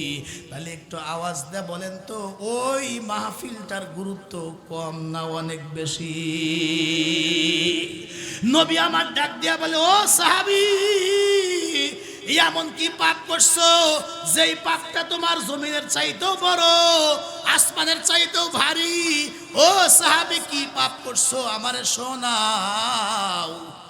এবার এই সাহাবী চোখে পানি নিয়ে বলা আরম্ভ করছে, হুজুর, আমরা তো যখন কাফের ছিলাম, জাহিলিয়াতের যুগে আমাদের অভ্যাস ছিল, আমাদের ধারণা ছিল, আমরা ছেলে সন্তান হইলে খুশি হয়ে যাইতাম, মেয়ে সন্তান হইলে আমরা রাগ হয়ে যাইতাম, আমাদের চেহারা কালো হয়ে যাইতো। কারণ কন্যা সন্তান হওয়া মানে এটা অপমানের একটা বিষয় আমরা মনে করতাম। এজন্য ছেলে সন্তান হইলে আমরা রেখে দিতাম, আর মেয়ে সন্তান হইলে অপমান মনে করিয়া আমরা নিজের হাতে আমরা জীবিত সন্তানগুলাকে আমরা মেরে ফেলতাম। একটু জোরে বলেন নাউজুবিল্লাহ। আমার মা বোনেরা, ইসলাম আসার পরে তোমাদের মর্যাদা কেমন হয়েছে মা? ও মা, খুব ভালো করে বুঝবা। মাগো, আল্লাহর পয়গম্বর বলছেন, হাজারো সাহাবায়ে কেরামের সামনে একদিন বয়ান করতে করতে বললেন, ও সাহাবীরা, আল্লাহ যদি কাউকে তিনটা কন্যা সন্তান দান করে, কয়টা কন্যা সন্তান? তিনটা কন্যা সন্তান দান করে, আর তিনটা কন্যা সন্তান হইবার কারণে এই তিন মেয়ের বাবা বেজার হয় নাই, আল্লাহর শুকরিয়া আদায় করেছে। এরপরে তিনটা মেয়েকে দিন শিখায়া বাবা যদি সৎ পাত্রস্থ করতে পারে, বাবা তার দায়িত্ব পালন করতে পারে। নবী আমার বলেন, আমার দিকে দেখেন, এইভাবে এই দুইটা আঙ্গুল নবী আমার একত্রে করিয়া উঁচু করে বলছেন, এই দুইটা আঙ্গুল যেমন কাছাকাছি, তিন মেয়ের বাবার জান্নাত আর আমি নবীর জান্নাতটাও হবে এমন কাছাকাছি, লাগালাগি। আস্তে করে জোরে কন্যা সুবহানাল্লাহ। একজন সাহাবী মাঝখান থেকে দাঁড়ায় বলে, হুজুর, আল্লাহ যদি কাউরে দুইটা মেয়ে দেয় তার ব্যাপারে কি বলেন? এই পোস্টের দ্বারা বোঝা যায় ওনার মেয়ে কয়টা। জোরে কন। নবী আমার বলেন, হ্যাঁ, আল্লাহ যদি কাউরে দুটি কন্যা সন্তান দান করেন, আল্লাহ পাক তাকেও জান্নাত দিবেন। এক সাহাবী দাঁড়ায় বলে, হুজুর, আল্লাহ যদি কাউকে একটি কন্যা সন্তান দান করেন তার ব্যাপারে কি বলেন? আল্লাহর নবী বলেন যে, হ্যাঁ, আল্লাহ যদি কাউকে একটি কন্যা সন্তানও দান করেন, আর একটি কন্যা সন্তান পেয়ে যদি দিন শিখায়া বাবা সৎ পাত্রস্থ করতে পারে, ওই এক মেয়ের বাবাকেও আল্লাহ রব্বুল আলামিন কমপক্ষে 10 দুনিয়ার সমান একটা জান্নাতের মালিক বানায়া দিবে। এই জন্য খুব ভালো করে কথাগুলি বুঝবেন, খুব ভালো করে কথাগুলি বুঝবেন। নবী গো, কন্যা সন্তান হইলে আমাদের চেহারা কালো হয়ে যায়। আমরা জীবিত কন্যা সন্তান হত্যা করেছি, আমি বহু কন্যা সন্তান মেরেছি। বিশেষ করে নবী গো, একজন কন্যা সন্তানের কথা আমি ভুলতে পারি না। আমার মন বলে, সব গুনাহ আল্লাহ মাফ করলেও এই গুনাহটা আল্লাহ মাফ করবেন না। নবী গো, আমার স্ত্রী সন্তান সম্ভবা, আমি চলে গেলাম বিদেশ। 4 বছর পরে আমি ফিরে আসলাম। বিবিরে বইলা গিয়েছিলাম, কন্যা সন্তান হলে মেরে ফেলবা, ছেলে হইলে রাইখা দিবা, আমি এসে দেখবো। কন্যা সন্তান হলে রাখার দরকার নাই। নবী গো 4 বছর পরে ঘরে আসলাম। ঘরে এসে দেখি ফুটফুটি একটা কন্যা সন্তান ঘোরাঘুরি করে, 3 থেকে 3.5 বছর বয়স, একেবারে আসমানের চাঁদের মতো। এক পর্যায়ে বিবিরে জিজ্ঞাসা করলাম, বিবিরে এই মেয়েটা কার? আমার বিবি বুকে সাহস নিয়ে ডাক দিয়া কয়, স্বামী গো, মিথ্যা কথা বলবো না, ওই যে আমার পেটে রাইখা আমি সন্তান সম্ভবা ছিলাম, আপনি যে বিদেশ চলে গেলেন, এই মেয়েটা আর কারো সন্তান নয়, এটা হলো আপনার কন্যা সন্তান। বিবিরে বলছিলাম মেয়ে হলে মেরে ফেলবা, বাঁচায় রাখছো কেন? 2টা কারণ। একটা কারণ হইল, ও স্বামী গো, একটাবার চেহারার দিকে তাকায় দেখেন, আপনি যেমন সুন্দর, আল্লাহ আপনাকে একজন সুন্দরী কন্যা দান করছেন। এত সুন্দরী মেয়ে কেমনে মারি? এই জন্য আমি তার নাম রেখে দিয়েছি জামিলা। জামিলাতুন শব্দের অর্থই হলো সুন্দরী। বর্ণনায় এসেছে জিবরাইল আমিন মানুষের সুরত ধরে আল্লাহ রসুলের কাছে আসতেন বহুবার। এই দাহিয়াতুল কলবির চেহারার আকৃতি ধারণ করে আল্লাহর পয়গম্বরের কাছে জিবরাইল আমিন আসছেন। চিন্তা করেন এই সাহাবীর চেহারাটা কত সুন্দর ছিল। আপনি যেমন সুন্দর, তাকায়া দেখেন আল্লাহ আপনারা কি সুন্দরী একটা মেয়ে দান করছে। ওরে আমি কেমনে মারি? পারি নাই মারতে, ওর নাম রাখছি আমি সুন্দরী, অর্থাৎ জামিলা। সুবহানাল্লাহ দেন। আর 2 নাম্বার স্বামী, আর একটা কারণ আছে, আমি মারতে পারি নাই। স্বামী গো, আপনি বাবা হইয়া ইচ্ছে করলে মারলে মারতে পারেন, কিন্তু আমি মেয়েটারে মারতে পারি নাই, কারণ আমি হইলাম ওর জনম দুঃখিনী মা। আহা, মা হইয়া কেমনে নিজের হাতে নিজের কন্যা সন্তানকে হত্যা করবে? যাদের ঘরে মা আছে, যাদের ঘরে আব্বা আছে, খবরদার, আব্বা মার মনে কষ্ট দিও না। আল্লাহর নির্দেশ, আল্লাহ তা'বুদু ইল্লা ইয়া, ইবাদত করতে হবে একমাত্র আল্লাহর। ওয়াবিল ওয়ালিদাইনি ইহসানা, রব্বুল আলামিনের 2 নম্বরের সিদ্ধান্ত, ও সন্তানেরা তোমরা তোমাদের আব্বা মার সঙ্গে ভালো ব্যবহার করো, আব্বা মার সেবা করো, আব্বা মার খেদমত করো। মায়ের মধ্যে, বাবার মধ্যে সন্তানের প্রতি যে কি মায়া, কি মোহাব্বত! অনেক মা দেখবেন নিজের জানের চাইতেও নিজের সন্তানের প্রতি তার মায়া বেশি। ওয়াজের সিজনের শুরুতে আমাকে এক ডাক্তার ডাক দেয়া বলে, হুজুর আমি সিজার করি, আমি সিজারে পারদর্শী, একটা অভিজ্ঞতা শেয়ার করি হুজুর। আঙ্গ কথা তো মানুষ শোনে না, আপনাদের কথা হাজারো লোক শোনে, একটু বইলেন এই ওয়াজটা। কি ওয়াজ? ওই দুনিয়াতে সন্তানের চাইতে, নিজের জানের চাইতে সন্তানের প্রতি মায়া মোহাব্বত বেশি, এমন বহু মা আমি দেখছি। উনি বলতেছি, উনি ডাক দেখো, একদিনের কথা, পজিশন এমন পরীক্ষা করে দেখলাম, হয় মেয়ে বাচ্চা বাঁচান লাগবে, না হয় মাকে বাঁচান লাগবে, যে কোনো একজন দুনিয়া থেকে বিদায় হতেই হবে। তার আপনজনরে জিগাইলাম কি করব?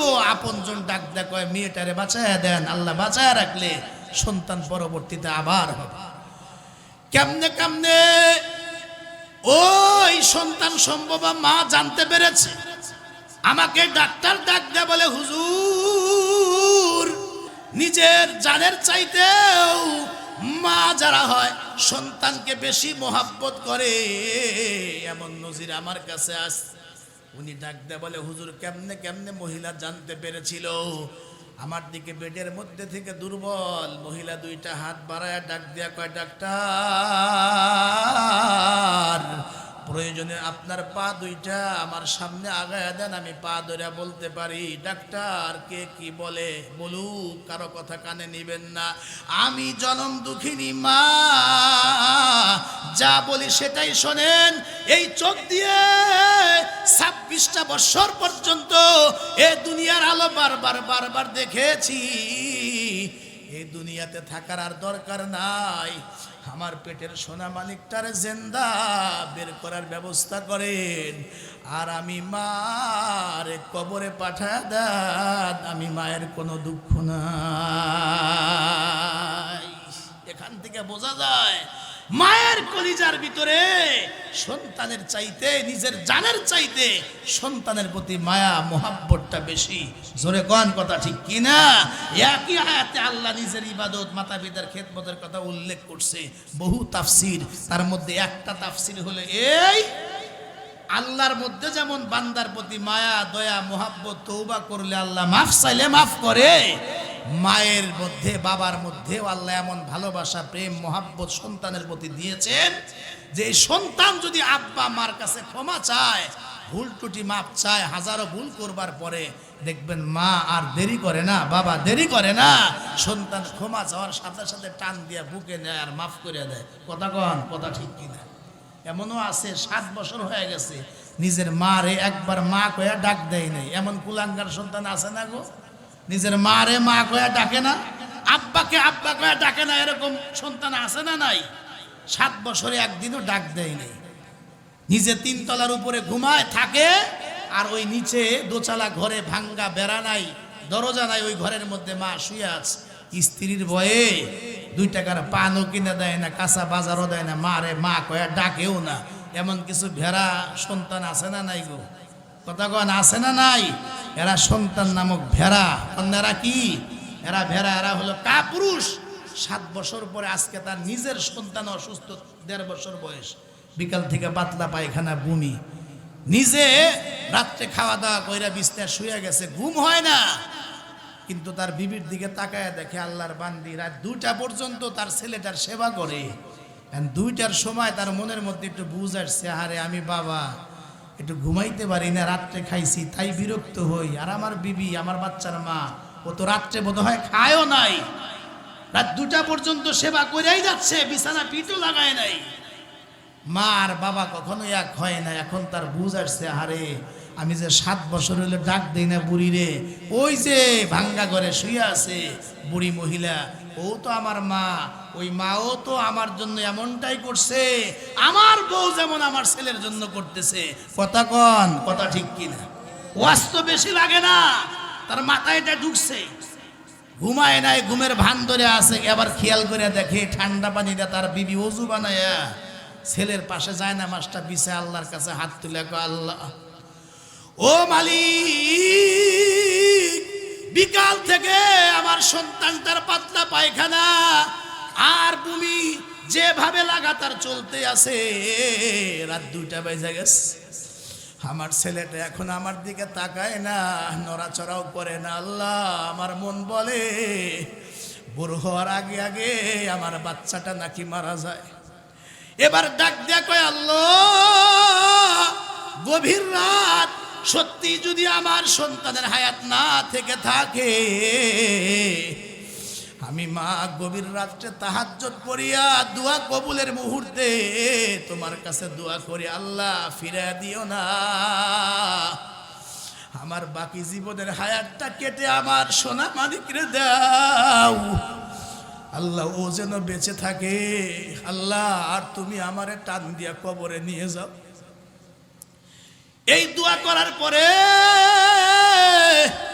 এ যুবক ছেলে মারে 7 বছর হলো মা কয়া ডাক দেয় না, আর দেরি করে না, লাভ কম্বল লাথি দিয়া সরায়া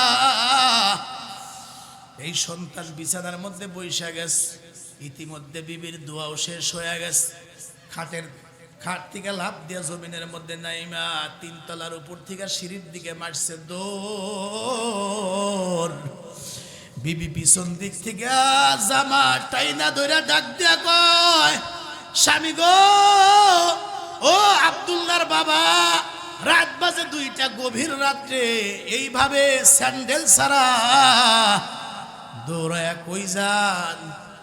এবার স্বামী হাত থেকে জামাটা ছিনিয়ে নিয়ে ডাক দিয়া কয়, বিবি রে, কথা বলবি না, ছাইরা দে, আমারে দৌড়াইতে দে। 7 বছর হইল আমি আমার জান্নাতের গেটের ভিতরে আমি তালা দিয়া রাখছি। 7টা বছর হয়ে গেল আমি আমার জান্নাতের গেটের মধ্যে তালা দিয়া রাখছি। আমি তাকায় দেখতেছি মুরব্বী দাড়ি পাকা মানুষ যারা আছে, অনেকের চোখের কর্নারে পানি চলে আসছে।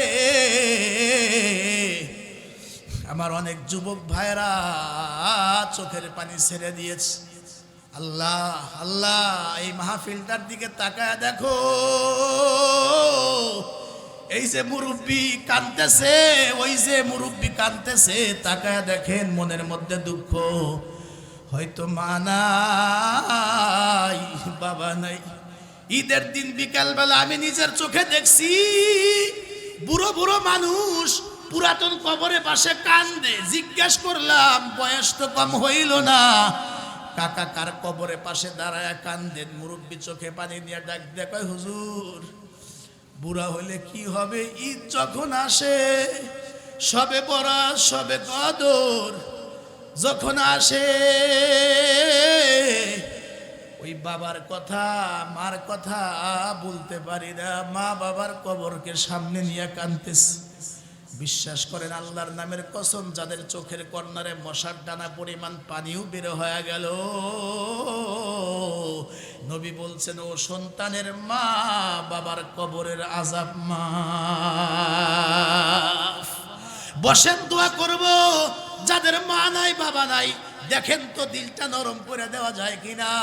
গভীর রাত্রে এই যুবক ছেলেটা 7 বছর পরে একটা দৌড় দিয়েছে। পিছন দিক থেকে বিবি টান দিয়া ধরলে, কয় জামা ছেড়ে দাও, আমারে ফিরাইবে না, আর বাধা দিবে না। 7 বছর হলো আমি আমার জান্নাতের গেটের মধ্যে লক তালা দিয়া রাখছি, দেখি গভীর রাত্রে গিয়া আমি আমার তালাটা খুলতে পারি কিনা। একটা দৌড় দিয়া মার ভাঙ্গা দরজার সামনে, ঘরের সামনে দাঁড়ায়া একটা বার যেই মাত্র ভাঙ্গা কণ্ঠে গভীর রাত্রে একবার ডাক দিয়েছে মা, মা বলার সাথে সাথে 10-15 সেকেন্ডের মধ্যে মা ভাঙ্গা দরজার খিলটা খুইলা সন্তানের সামনে দাঁড়ায় গেছে।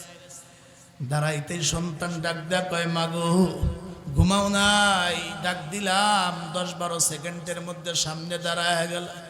মা তখন ডাক দেয়া কয়, বেটারে ঘুম তো নাই, 7 বছর হইল আমি মা ঘুমাই না, তোরে 10 মাস পর্যন্ত পেটে নিয়া কত কষ্ট করে বোঝা বহন করছিলাম।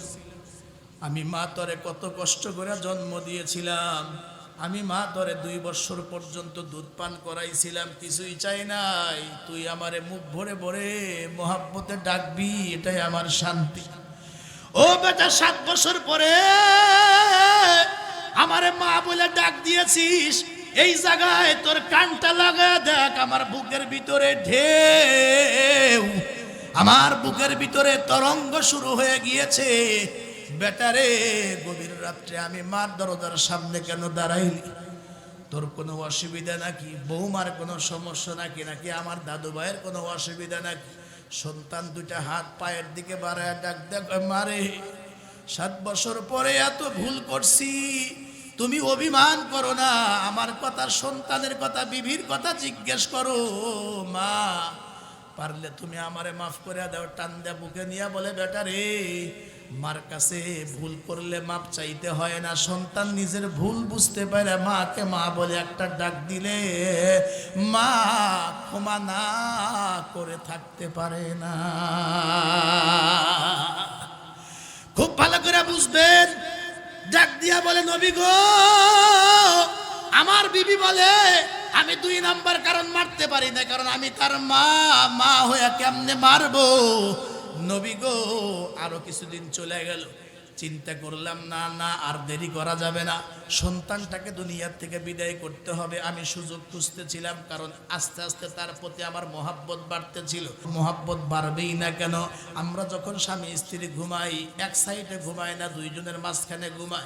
একবার আমার গালে চুমো দেয়, আবার ওর মায়ের গালে চুমো দেয়। আমি যখন ঘর থেকে বের হব, আমার জামিলা স্যান্ডেল জোড়া আমার সামনে এনে আগায়া দেয়। আবার যখন ঘরে ঢুকতাম, আমি জামাটা খুলতে টান দেয়, হাত থেকে নিয়ে আল্লাহর মধ্যে রেখে দেয়। আমি পানি পান করব, বলতে না বলতে আমার মেয়েটা দৌড়ায় গ্লাসটা ভরে আমার হাতের ভিতরে দেয়। আস্তে আস্তে আমি ওর প্রেমে পড়তেছিলাম। না না, দেরি করা যায় না। বিবির একদিন বললাম, সাজায়া দাও, দাওয়াত খাইতে নিয়ে যাব। আমি আমার বিবির চোখে ফাঁকি দিয়া জামিলার নিয়ে রওনা করলাম। বহুদূর পর্যন্ত চলে গেলাম, জঙ্গলের ভিতর দিয়ে সরু রাস্তা। আমার মেয়েটা একবার আগে যায়, আবার পিছে আসে, ডাক দেয়া কয়, আব্বু বললা দাওয়াত খাইতে যাবা, কিন্তু যাও কোথায়? পরিষ্কার রাস্তা রাইখা যাও কোথায়? আমি শুধু বলি সামনে চলো। বহুদূর যাইবার পরে জঙ্গলের মাঝখানে একটা ফাঁকা জায়গা পাইলে চাদরের নিচ থেকে কোদাল বের করে আমি গর্ত খনন করা আরম্ভ করলাম। আমার জামিলাকে বললাম, যাও একটু দূরে গিয়া খেলা করো, আমি ডাকলে আসবা। মেয়েটা কিছুক্ষণ পর পর এসে বলে, আব্বু রোদ্রের ভিতরে তোমার পরিশ্রম হয়, বাবা একটু ওই ছায়ার নিচে গিয়া বসো, বাবা একটু রেস্ট নাও, এত পরিশ্রম কেন করো? আমি শুধু ডাক দিয়ে বললাম, দূরে গিয়া বসো, আরো কথা আছে। ডাক দেখা, হুজুর আমার মেয়েটা আমার ডাক দেখা, আব্বু একটু মাথাটা হেলায়া দাও। মাথাটা নিচু করলে আমার ওইটুকু মেয়ে কি বোঝে, ছোট্ট দুইটা হাত দিয়া আমার মুখের ভিতরে ময়লাগুলি মুছে দেয়, তার ছোট্ট জামার আসল দিয়ে আমার চেহারার গামগুলি মুছে দেয়, আর ডাক দেয় বলে, আব্বু তোমার কষ্ট হইলে আমি সহ্য করতে পারি না। তারপরে নবী গো আমি কেমন নিষ্ঠুর আমি বুঝতে পারি না। গর্ত কমপ্লিট হয়ে গেলে আমি ডাক দেয়া করলাম, জামিলা আসো দেখে যাও গর্তের ভিতরে কি দেখা যায়। মেয়েটা আমার একদম কাছাকাছি দাঁড়ায়, ডাক দেখা, কই আব্বু আমি তো কিছুই দেখি না। আমি বললাম আরো সামনে যাও। মেয়েটা একেবারে কিনারা দাঁড়ায়া নিচের দিকে তাকায় ডাক দেয়া বলে, আব্বু কই গর্তের ভিতরে আমি কিছুই তো দেখতে পাই না হুজুর।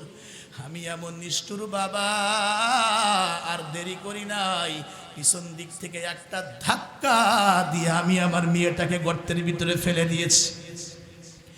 নবী আমার, আপনারা এই ১৫০০ বছর পরে ঘটনা শুনবার পরে চোখে পানি আস।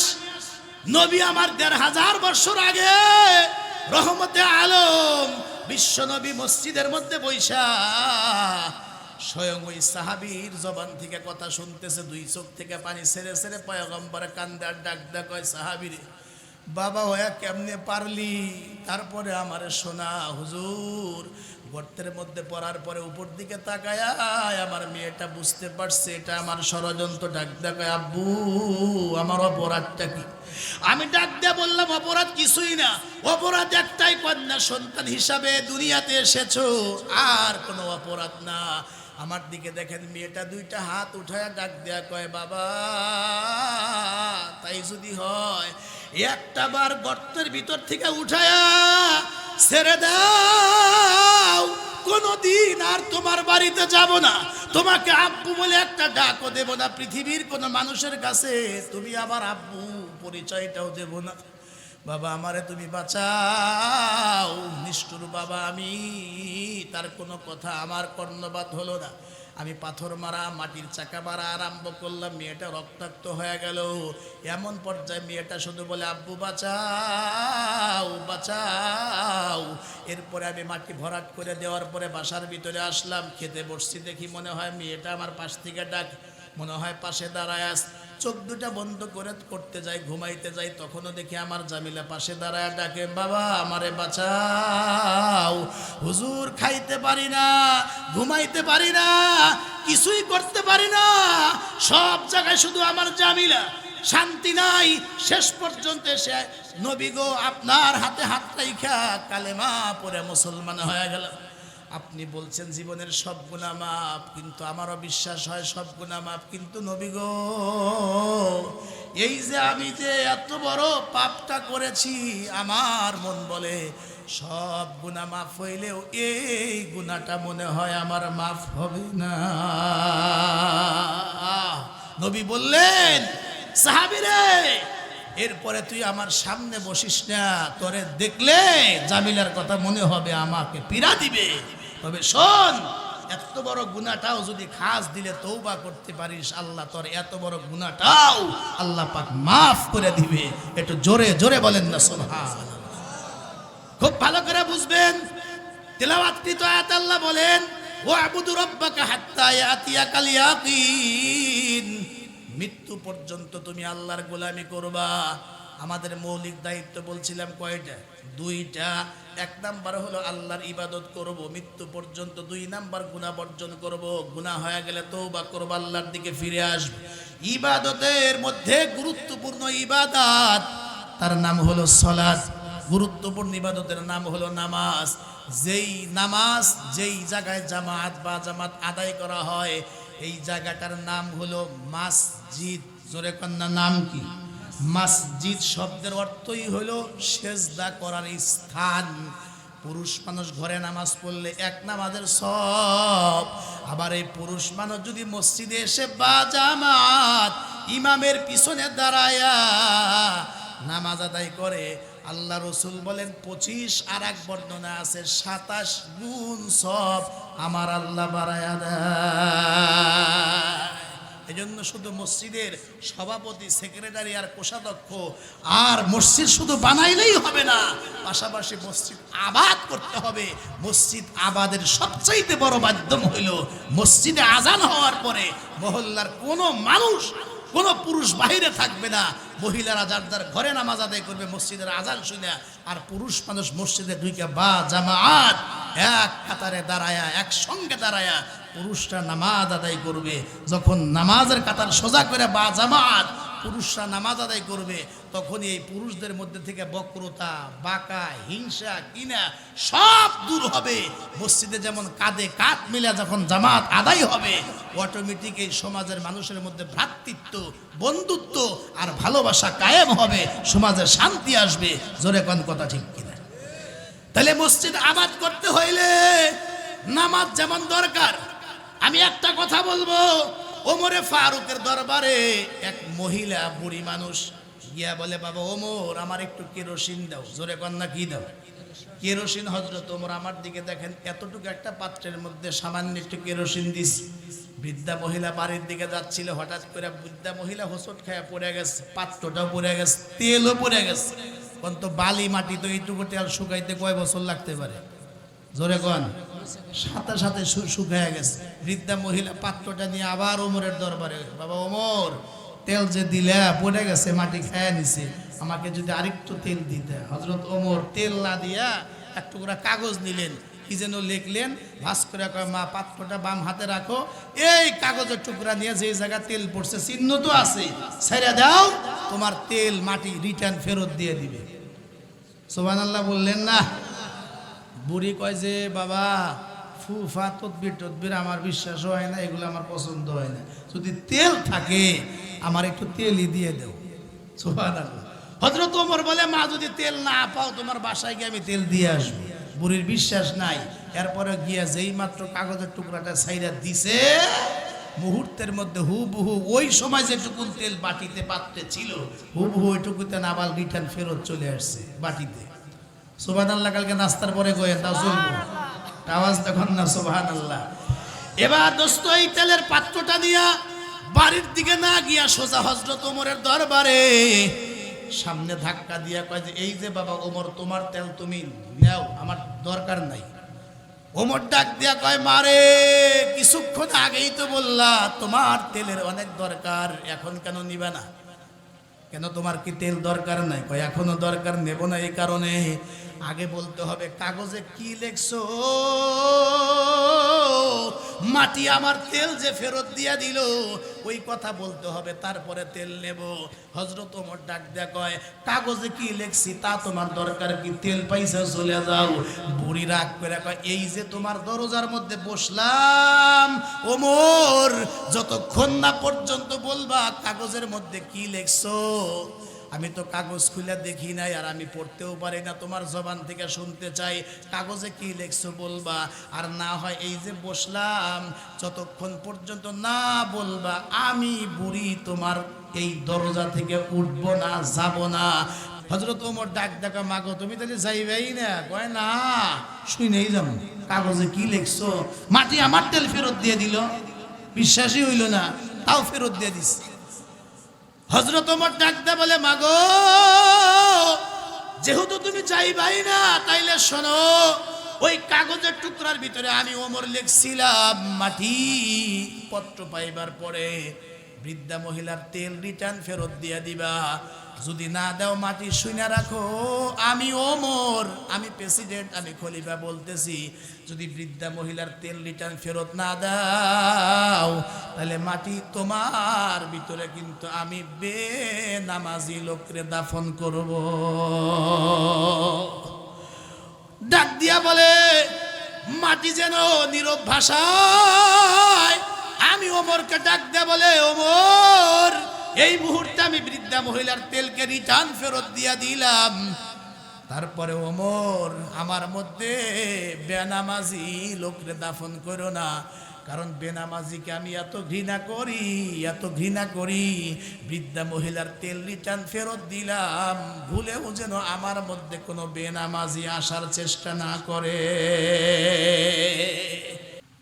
আল্লাহুম্মা আনতাস সালাম ওয়া মিনকাস সালাম তাবারাকতা রব্বানা ওয়া তাআলাইতা ইয়া জাল জালালি ওয়াল ইকরাম।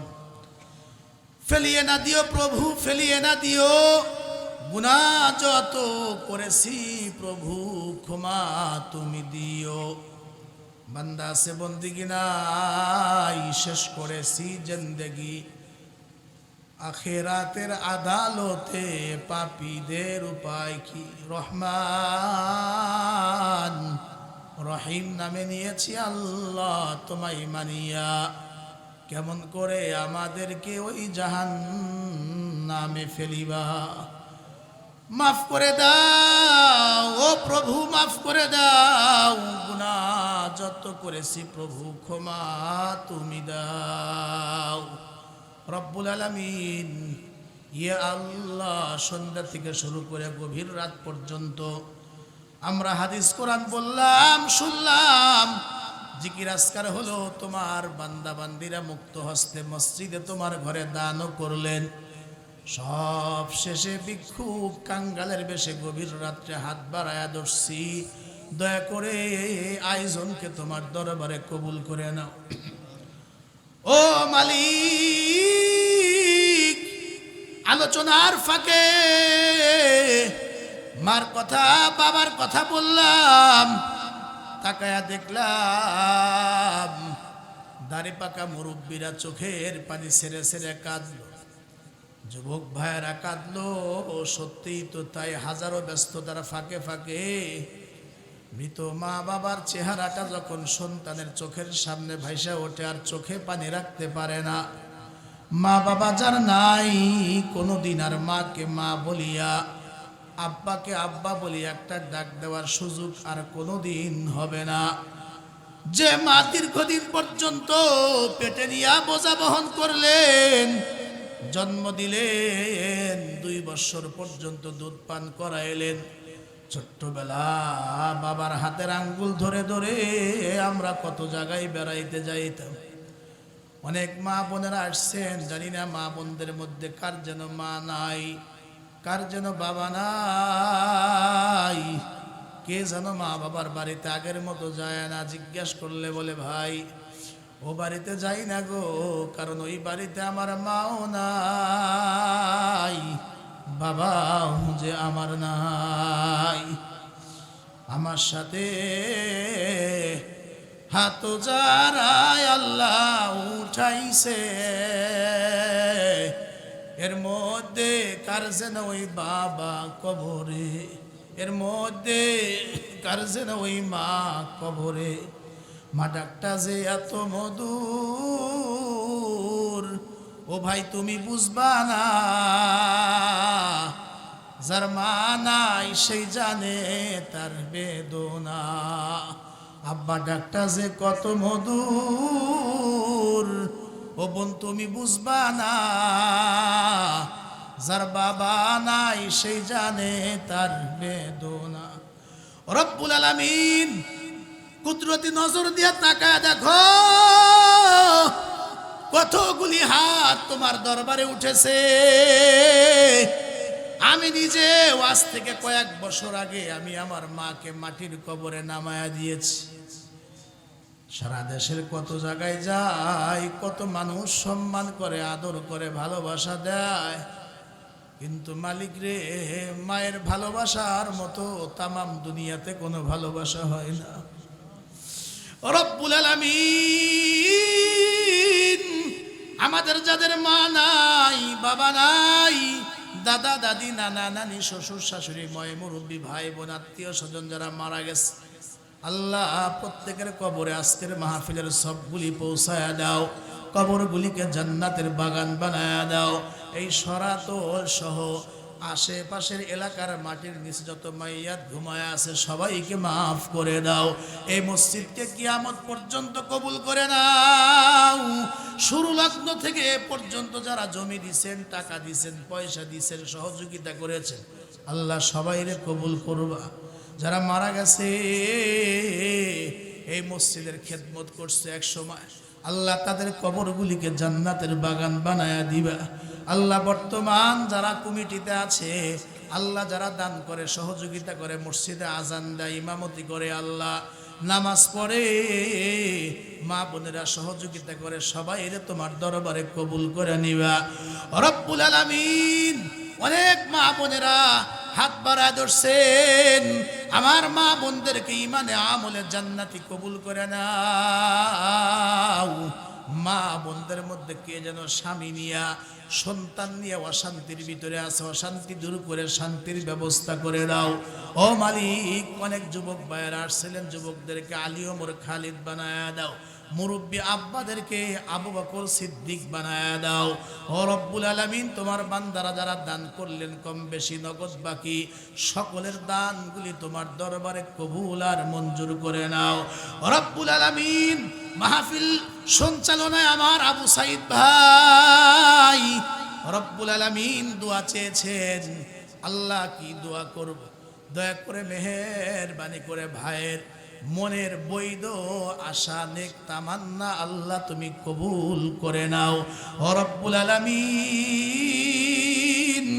আল্লাহ যেই বাসায় খাবার খাইলাম, হাফেজ শরীফ, আল্লাহ ওর বাবা মা ফ্যামিলির সবাইরে মাফ করে দাও আল্লাহ রব্বুল আলামিন। আল্লাহ তাদের ঘরে শান্তি দান করে দাও। পুরা এলাকার মহল্লার সবাই আল্লাহ তুমি কবুল করে নাও। ও মালিক, জানি না কোন দিন দুনিয়ার থেকে বিদায় হয়ে যাব।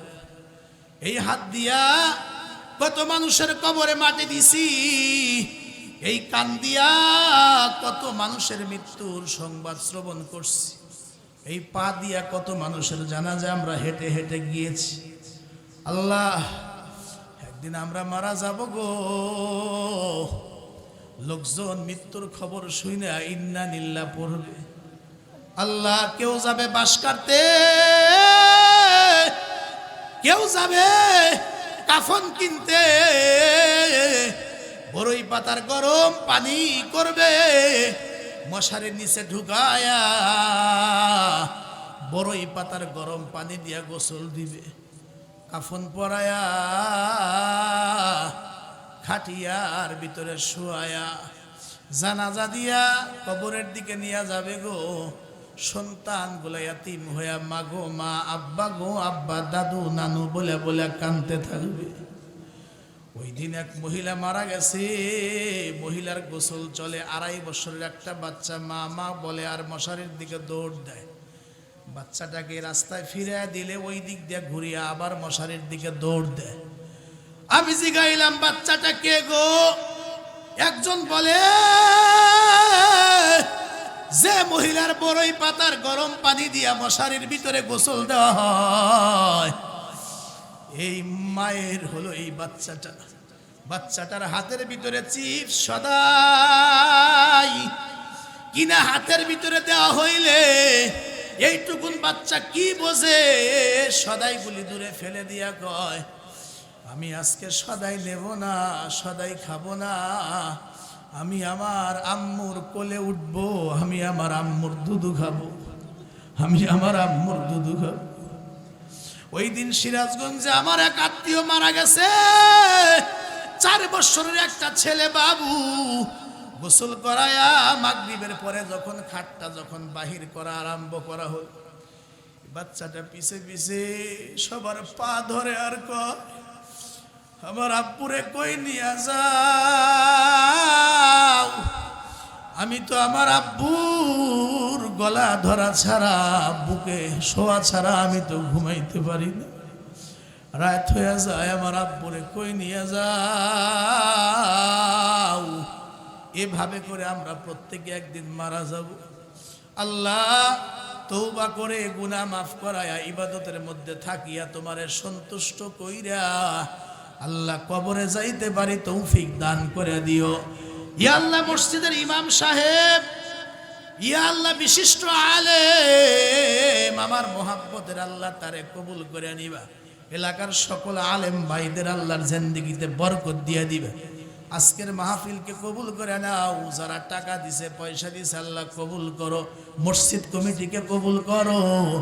বিশেষ করে যারা স্টেজের শেষ পর্যন্ত সামনে নিচে বৈশা সময় দিলেন, আল্লাহ সকলের শ্বাস প্রশ্বাসে কোটি কোটি নেকি দিয়া আল্লাহ তুমি ধন্য বানায়া দিবা। ওয়ারহামনা মাহুম বিরহমাতিকা ইয়া আরহামার রাহিমিন।